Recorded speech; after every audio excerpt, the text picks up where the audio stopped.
My name is Jason Carter, and for 2 years, I lived in what felt like a fairy tale.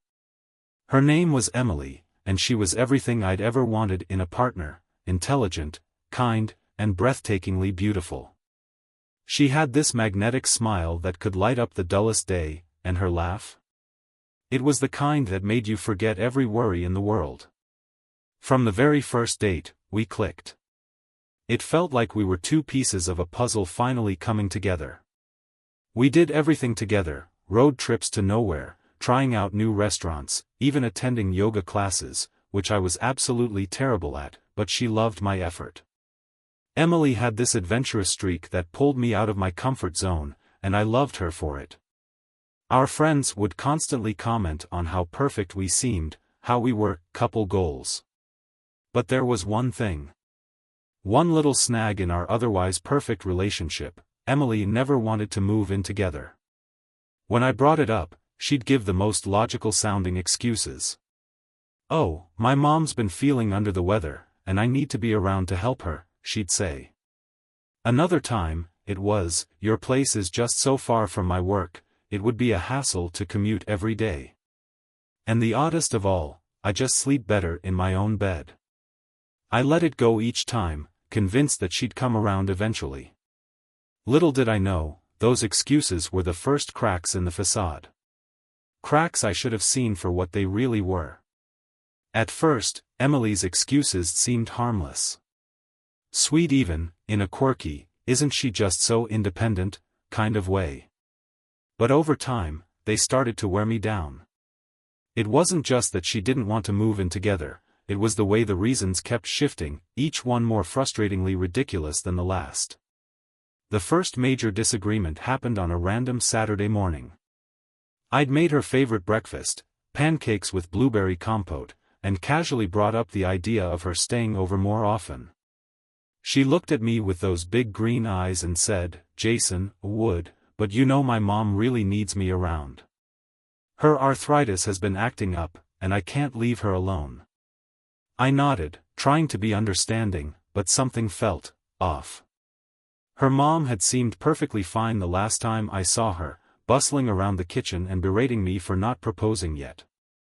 But who was I to question her dedication to family? Then came excuse number 2, the commute. One evening, we were curled up on my couch, watching a rom-com she loved, when I brought up the idea of sharing a place again. She immediately sat up and shook her head. "Babe, I love you, but your apartment is just so far from work. I'd spend more time in traffic than with you. It wouldn't be fair to either of us." Fair? Wasn't the whole point of living together to spend more time together? Still, I chalked it up to practicality. Maybe she had a point. But the third excuse? That was when I started questioning everything. One night, we were sitting at her place, and I was half joking about how much better my cooking was compared to hers. She smirked and said, "Don't get too used to it. I sleep better in my own bed anyway." It was such a small comment, but it hit me like a truck. I couldn't shake the feeling that something was wrong. Sleeping better? That's why she didn't want to spend more nights at my place. Suddenly, all her excuses felt like flimsy shields, and I couldn't ignore the gnawing doubt creeping into my mind. The argument started coming more frequently after that. I wasn't trying to pressure her, I just wanted a clear answer. But every time I asked, she'd deflect or turn it back on me. "Why are you so obsessed with this?" she'd say, her voice tinged with irritation. "Can't we just enjoy what we have?" I wanted to believe her. I really did. But something deep inside whispered that Emily wasn't being entirely honest with me. After that third excuse, things shifted between Emily and me. It wasn't an overnight change, but rather a slow unraveling, like a favorite sweater snagging on a nail, one thread at a time. Our once effortless dynamic began to feel strained.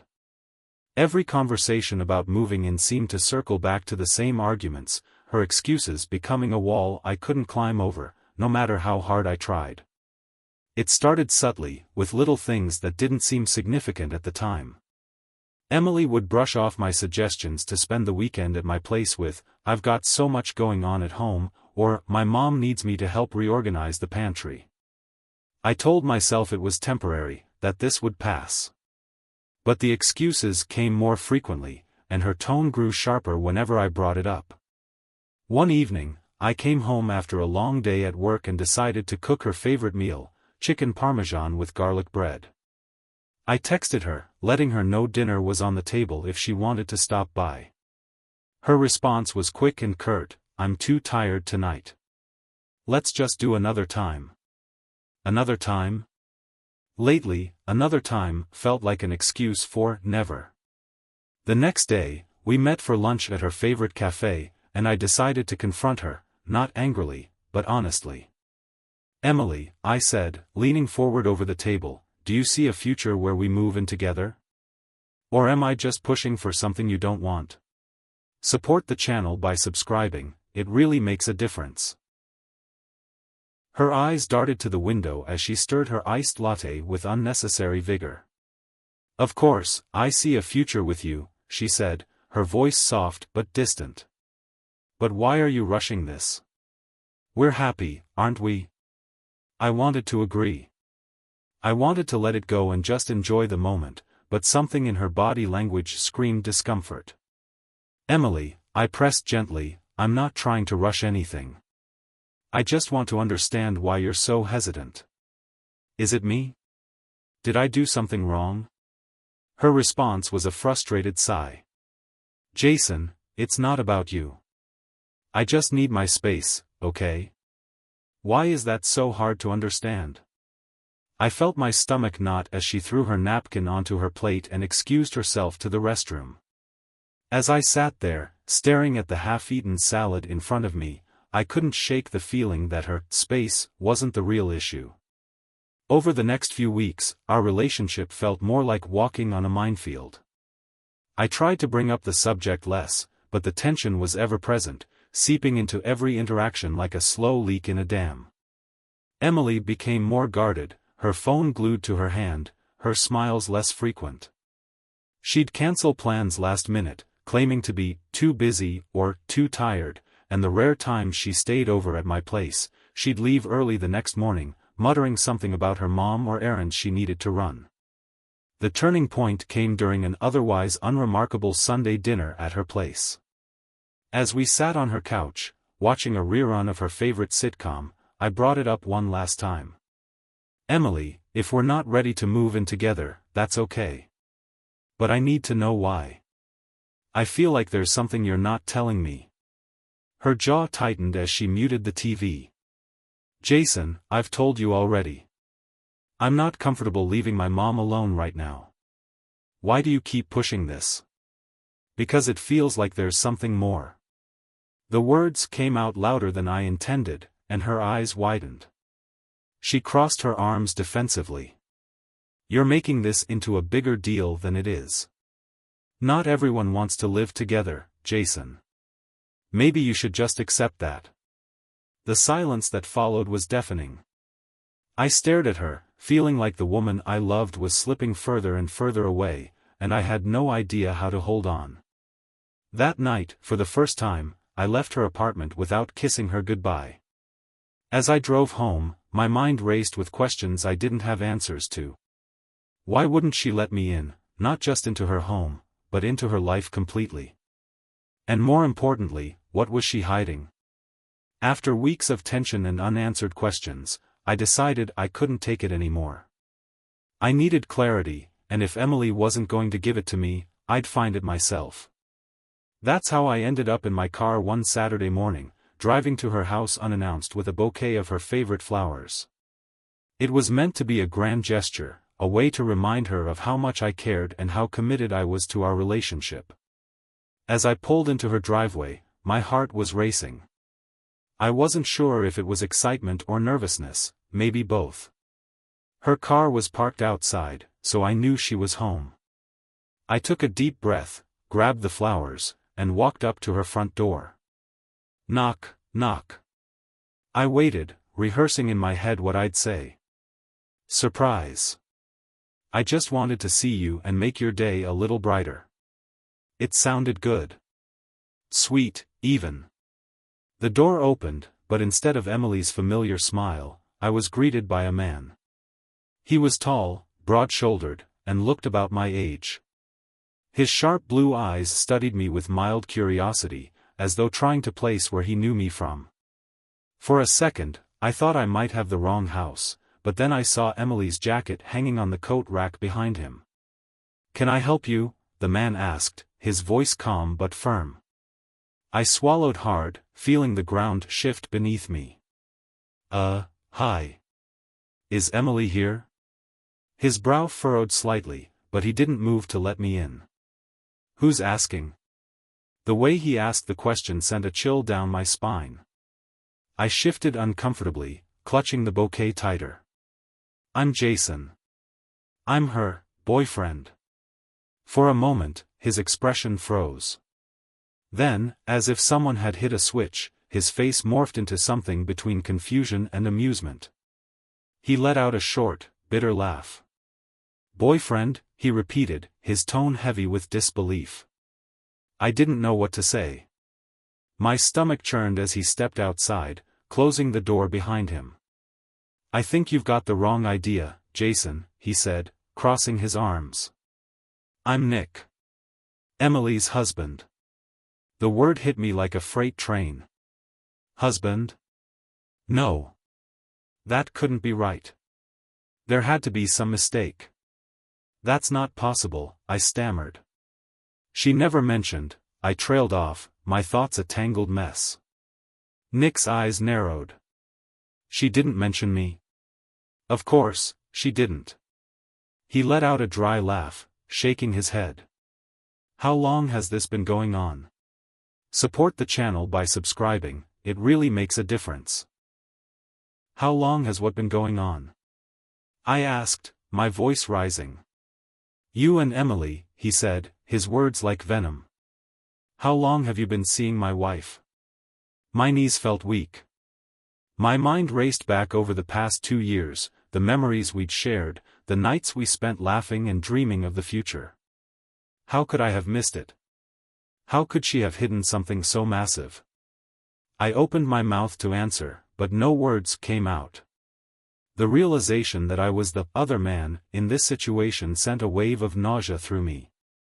I didn't know," I finally managed to choke out. "She told me she wasn't ready to move in. She never said she was married." Nick's jaw tightened, his knuckles white as his fists clenched at his sides. "Figures," he muttered. "She's always been good at lying." We stood there in silence for what felt like an eternity, two men connected by the same betrayal. Finally, Nick broke the tension. "Look, I don't blame you," he said, though his tone was icy. "But we need to talk. Inside." He turned and opened the door, motioning for me to follow. My legs felt like lead as I stepped over the threshold, my heart pounding with a mix of dread and disbelief. As I entered the house, the life I thought I had with Emily shattered like glass, and I had no idea what was waiting for me on the other side. The air inside Emily's house was suffocating. It wasn't the warm, inviting space I'd visited on a handful of occasions. Now, it felt like the setting of a bad dream I couldn't wake up from. Nick led me into the living room and motioned for me to sit. I hesitated but eventually sank into the armchair across from the couch.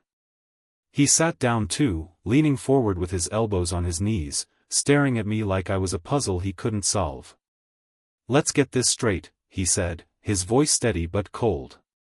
"You've been seeing Emily for how long?" I swallowed hard. 2 years.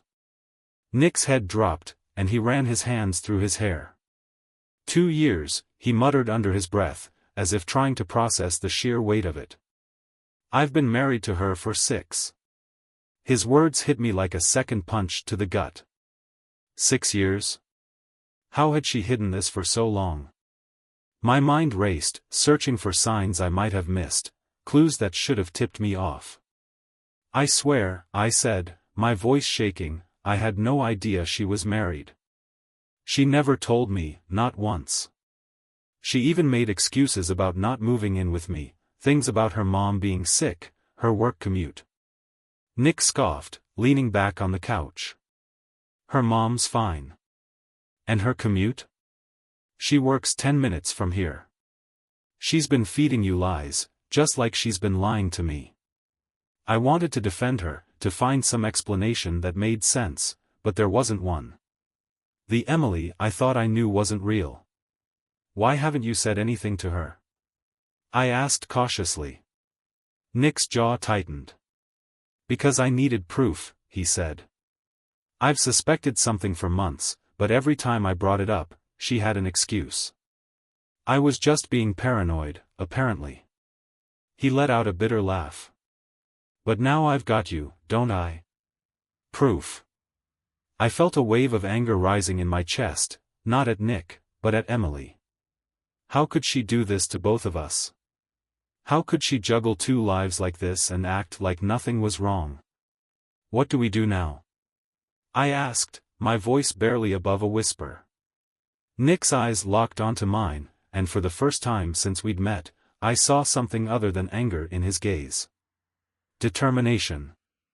We end this, he said. Together. What do you mean? She's been playing both of us for God knows how long, he explained. But she's not going to get away with it. If we work together, we can expose her lies for what they are. I nodded slowly, still struggling to keep up with the whirlwind of emotions. Anger. Betrayal. Humiliation. But also a strange sense of camaraderie with Nick, this man who, like me, had been caught in Emily's web of deceit. What's the plan? I asked, my voice steadier now. Nick leaned forward, lowering his voice. I'll pretend to go out of town on a business trip. That's when she'll think it's safe to spend time with you. Meanwhile, I'll set up cameras around the house. Everything she does while I'm away, it'll all be on record. The logic of his plan hit me hard. It was ruthless, but it made sense. If she had no idea we were working together, she'd let her guard down. Support the channel by subscribing, it really makes a difference. And then? I asked, dreading the answer.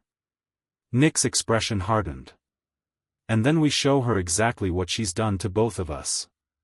She won't be able to deny it, and when we're through, she won't get a single thing out of this house if she tries to take me to court. It felt like a movie plot, something surreal and dramatic.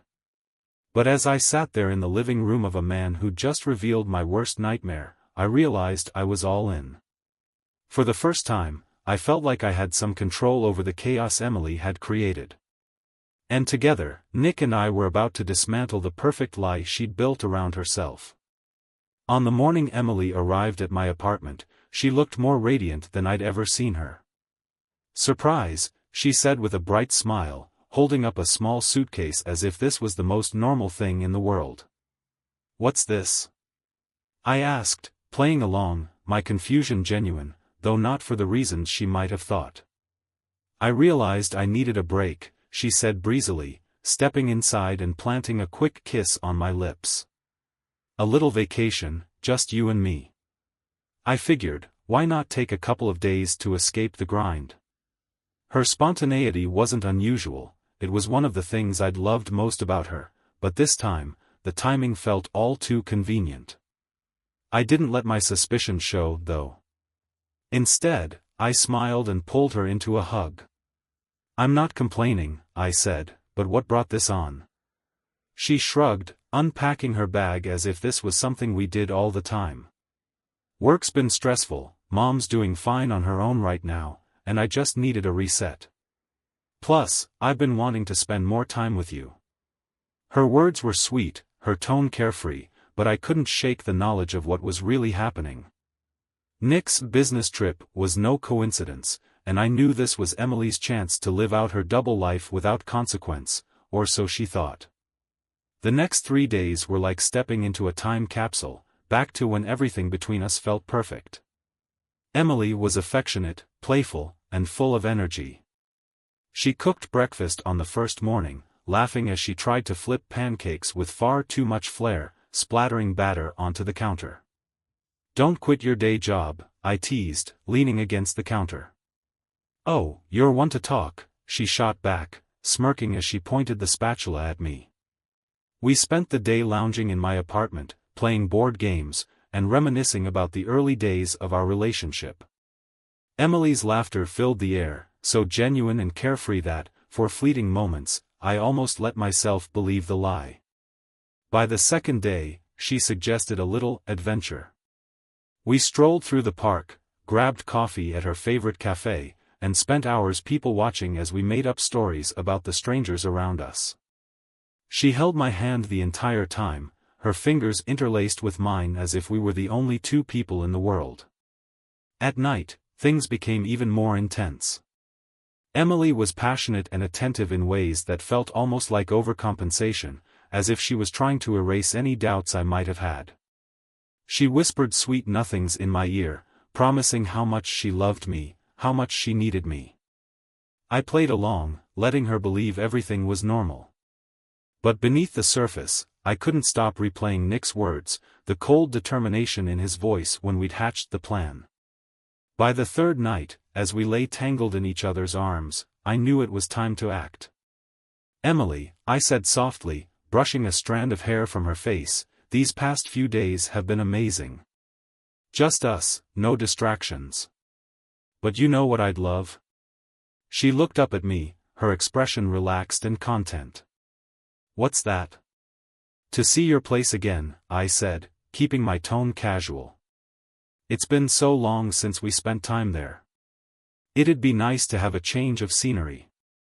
For a brief second, her face betrayed a flicker of hesitation, but she quickly masked it with a smile. "Sure," she said, kissing me lightly. "Why not? It'll be fun." Her answer felt almost too easy, as if she were trying to prove there was nothing to hide. Little did she know, Nick and I were ready for what came next. The morning of the fourth day started just like the others. Emily woke up beside me, stretching languidly as sunlight spilled through the blinds. She looked at me with that lazy, contented smile I used to find irresistible. "What's the plan for today?" she asked, her voice still thick with sleep. "Well," I said, keeping my tone light, "how about we spend some time at your place? I miss seeing where you live. Plus, it'd be nice to be in your space for a change." She hesitated for a moment, biting her lip. "Are you sure? I thought we were having such a good time here. Why change it up?" I shrugged, playing it off. "It just feels like it's been forever since I've been there. Besides, you keep saying how much better your couch is than mine. I think it's time I tested it out myself." That earned me a laugh, and she nudged me playfully. "All right, you win. Let's go after breakfast." We spent the next hour eating pancakes and drinking coffee, her attempt at recreating the ones we'd shared earlier. She chatted about work and the endless demands of her mom, seamlessly weaving her usual excuses into the conversation as though they weren't unraveling before her very eyes. When we finally arrived at her house, my heart was pounding, though I kept my expression neutral. Emily unlocked the door, pushing it open with a flourish. "Welcome to my humble abode," she said with a grin, setting her bag down. As I stepped inside, I couldn't help but glance around, knowing Nick was watching everything unfold through the hidden cameras. The house was pristine, almost staged, no sign of the double life she was so carefully hiding. "Make yourself at home," she said, heading toward the kitchen. "Want anything to drink?" "Water's fine," I replied, sitting on the couch and taking in my surroundings. For a moment, I felt a pang of guilt. Despite everything, this was still the woman I'd shared so many happy moments with. But the betrayal was too great, the lies too deep. Support the channel by subscribing, it really makes a difference. And the reality of her deception hit me harder as she moved through the space she'd shared with another man, acting like nothing was wrong. When she returned with 2 glasses of water, she curled up beside me on the couch, leaning her head against my shoulder. "You know," she said softly, I think these last few days have been some of the best we've ever had. I swallowed hard, keeping my voice steady. Yeah, they've been unforgettable. Little did she know, this was only the calm before the storm. As soon as we stepped through the door, Emily's demeanor shifted. She dropped her bag by the entrance, kicked off her shoes, and turned to me with a mischievous glint in her eye. Well, she said, sliding her arms around my neck, since we've got the place to ourselves, why waste time? Before I could say a word, she leaned in, kissing me with an intensity that caught me off guard. Her hands moved to the hem of her sweater, pulling it over her head and letting it fall to the floor. I stood frozen, torn between the act unfolding before me and the truth I knew was about to come crashing down. Come on, she whispered, tugging at my hand. I've missed this. She led me toward the bedroom, her laughter echoing through the house as if it were just another normal day. I followed her, each step feeling heavier than the last, knowing the walls were closing in around her and she had no idea. As soon as we reached the bedroom, Emily pushed me onto the bed, climbing on top of me with a playful grin.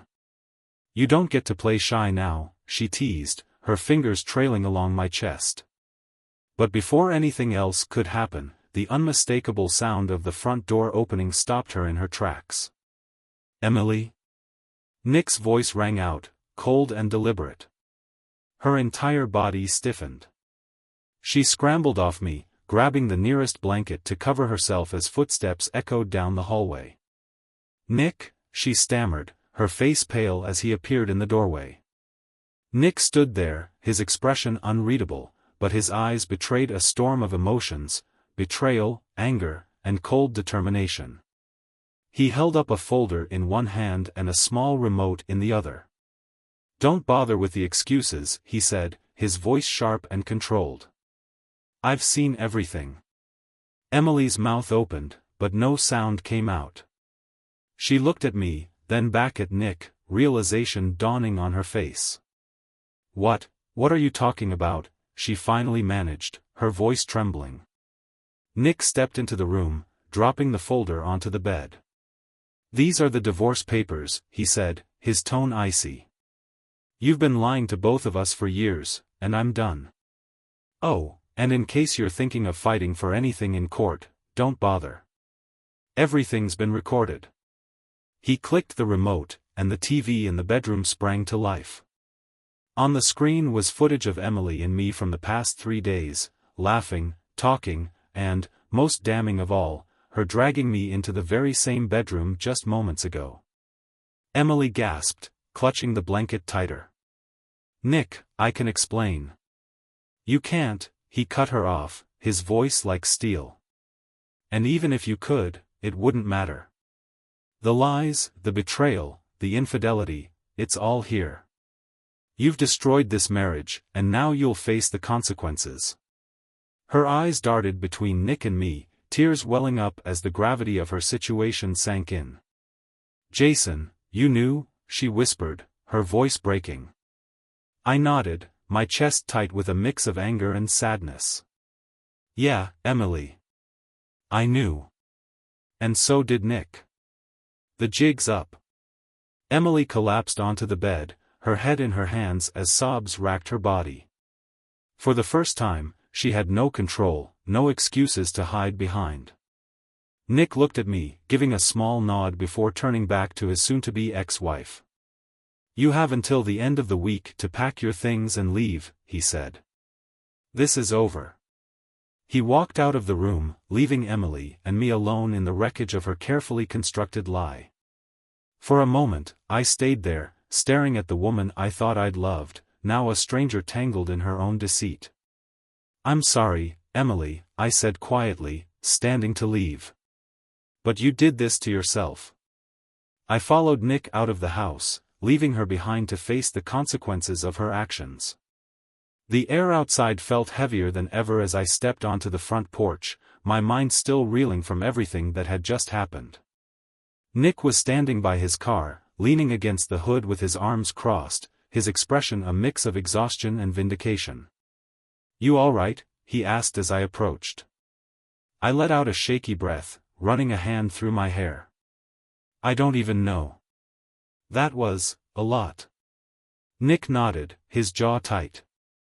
It always is. But it needed to be done. She thought she could keep playing both of us. Not anymore. We stood there in silence for a moment, the weight of the confrontation settling in. I could still hear faint sobs coming from the house behind us, but they felt distant now, like the echoes of a chapter 1 was finally closing. Support the channel by subscribing, it really makes a difference. I don't know how you held it together for so long, I admitted, looking at him. Nick gave a bitter chuckle. You'd be surprised what you can do when you're pushed far enough. I wasn't going to let her take me for a fool any longer. There was a strange sense of camaraderie between us now, forged in the fire of betrayal. Two men who had been played by the same woman, now standing on the same side. I guess this is it, I said after a while, my voice quieter. Nick shook his head. Not quite. There's still the legal stuff to deal with. The divorce, splitting up the house, but she's not getting anything more than what she came in with. The footage guarantees that. A pang of guilt twisted in my chest. For all her faults, and there were many, Emily was still someone I had cared about deeply. Watching her fall apart had been harder than I expected, even if she had brought it on herself. Nick must have noticed my expression because he clapped a hand on my shoulder. Don't feel sorry for her, he said firmly. She made her choices. We're just cleaning up the mess. I nodded, trying to absorb his words. He was right. This wasn't my fault, or his. Emily had built this house of cards, and it had finally come crashing down. Take care of yourself, Nick said, opening his car door. And hey, thanks for working with me on this. I know it wasn't easy. Yeah, I said, managing a small, tired smile. You too. And good luck. As he drove away, I stood there for a moment, staring at the empty street. The whirlwind of the past few days had finally settled, leaving me with a strange, hollow feeling. For the first time in 2 years, I realized I was free. The week after the confrontation, I didn't hear a word from Emily. I assumed she was busy picking up the pieces of her shattered double life, and honestly, I was glad for the silence. But as the days passed, curiosity got the better of me. What does someone like Emily do when the lies are exposed, and there's nowhere left to hide? Nick and I had exchanged a few messages here and there, mostly updates about the divorce proceedings. From him, I learned that Emily was still at the house, though not for long. She'd been given a strict deadline to pack her things and leave, and Nick wasn't about to extend her stay. She's scrambling, Nick told me in one of his texts. Her family doesn't know what happened yet. She's trying to figure out how to spin it before she tells them. It didn't surprise me. Emily was a master of appearances, always crafting a narrative to make herself look like the victim. But this time, the cracks were too big to patch. A few days later, I bumped into one of Emily's friends, Melissa, at a coffee shop. We'd met once or twice at gatherings, and while we weren't exactly close, we exchanged polite greetings. She looked uncomfortable, like she had something on her mind. I heard about what happened, Melissa finally said, stirring her coffee with unnecessary vigor. I tensed but managed a nod. Yeah. It's been a lot. Melissa hesitated, glancing around as if to make sure no one was listening. She's been calling me non-stop, she admitted. Crying, begging for advice. She doesn't know what to do. Honestly, Jason, I think she's losing it. Losing it how? I asked cautiously. She's all over the place, Melissa said. 1 minute, she's furious at Nick, calling him every name in the book. The next, she's sobbing about how she's ruined everything and how much she misses you. She's even talked about trying to fix things with both of you. It's like she can't accept that it's over. That didn't surprise me either. Emily had always been someone who thrived on control, on keeping her world perfectly balanced. Now that it had all collapsed, she was grasping at whatever straws she could find. "What are you going to do?" Melissa asked, watching me closely. "Nothing," I said firmly. "It's over. She made her choices, and now she has to live with them." Melissa nodded, though she still looked uneasy. "Well, just a heads up, she's been asking about where you're living now." I told her I didn't know, but, just be careful, okay? The thought of Emily showing up uninvited sent a shiver down my spine. But part of me doubted she'd have the nerve. Support the channel by subscribing, it really makes a difference.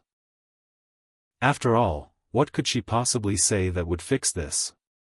Still, the warnings weren't entirely unfounded. Over the next few weeks, Emily tried every avenue she could think of to get in touch with me. Texts, emails, even messages on social media. At first, I ignored them all, but curiosity got the better of me one night, and I opened one of her emails. Subject: "Please, Jason." Body: "Jason, I know I hurt you. I know what I did was unforgivable, but please, can we just talk? I'm not asking for forgiveness, just a chance to explain. You were everything to me, and I don't want to lose you. Emily." I stared at the email for a long time, torn between anger and sadness. Part of me wanted to tell her exactly what I thought of her pathetic attempt at reconciliation. Another part wanted to delete the message and move on. In the end, I did neither. Instead, I forwarded it to Nick. As the weeks turned into months, Emily's life seemed to spiral further out of control. I tried to keep my distance, but updates came from mutual friends, and occasionally, Nick would share tidbits about the ongoing divorce. "She's not handling it well," Nick told me over coffee one day. We'd started meeting occasionally, a strange but oddly comforting friendship born out of shared betrayal. She tried to convince the lawyer I was abusive, physically and emotionally. Said it was the reason she sought comfort elsewhere. I blinked in disbelief. That's insane. Did she actually think that would work? Nick smirked, though his eyes held more weariness than amusement. She forgot I had the footage. Her lawyer dropped her when I showed them the recordings. From what I heard, Emily was couch-surfing at friends' places, her relationship with her family strained after she tried, and failed, to spin the story in her favor. Her parents, once proud of their perfect daughter, were mortified when the truth came out. Her mother still supported her, but her father refused to speak to her. Melissa, who seemed to have become my reluctant informant, told me about a particularly low moment. She showed up drunk at a party, crying about how Nick had ruined her life and how you abandoned her, she said, shaking her head. She's lost her job too. Her boss found out about the affair. Apparently, she brought you to the company holiday party once, and people remembered. They didn't want the drama. Hearing about Emily's downfall didn't bring me the satisfaction I thought it would. If anything, it left me feeling hollow. She'd hurt me, yes, but seeing her crumble under the weight of her own choices was more tragic than triumphant. Amid Emily's chaos, Nick and I found an unlikely source of stability in each other. It started small, exchanging updates about the fallout, venting about the absurdity of it all, but over time, our conversations shifted to lighter topics. One evening, Nick invited me over to his place. Most of Emily's belongings were gone by then, and the house had a strangely empty, peaceful vibe. "Beer?" he offered as I stepped inside. "Sure," I said, taking a seat on the couch. As he handed me a bottle, he chuckled. "You know, it's weird. I never thought I'd be sitting here having a drink with the guy my wife was cheating on me with." "Trust me," I said, "I never thought I'd be friends with her husband." We laughed, the tension between us easing in a way that felt almost surreal. Over the next few months, our friendship grew. We'd meet up to watch sports, grab dinner, or just talk about life. Nick turned out to be a surprisingly good guy, sharp-witted, level-headed, and unshakably loyal to those he cared about. "You know," I said one night, after we'd both had a few beers, "it's kind of funny. If it weren't for Emily, we probably never would have met." Nick raised his bottle in a mock toast. "Here's to her, then. The one good thing she did was bring us together." We clinked bottles, laughing at the absurdity of it all. As Emily faded from our lives, Nick and I both began to move on. He started dating again, a woman named Rachel who worked in real estate. She was warm, kind, and down-to-earth, a refreshing change from the whirlwind of Emily's chaos. For me, the process was slower. I focused on myself for a while, hitting the gym, picking up new hobbies, and reconnecting with friends I'd neglected during my time with Emily. Occasionally, I'd catch myself wondering about her. Was she okay? Had she learned anything from the fallout? But I never reached out, and over time, the thought of her faded into the background. Nick and I remained close, a friendship built on trust and shared experiences. In a strange way, Emily's betrayal had given us both something unexpected, a reminder that even in the worst of circumstances, you can find connection and growth. And for that, I was grateful. Support the channel by subscribing, it really makes a difference.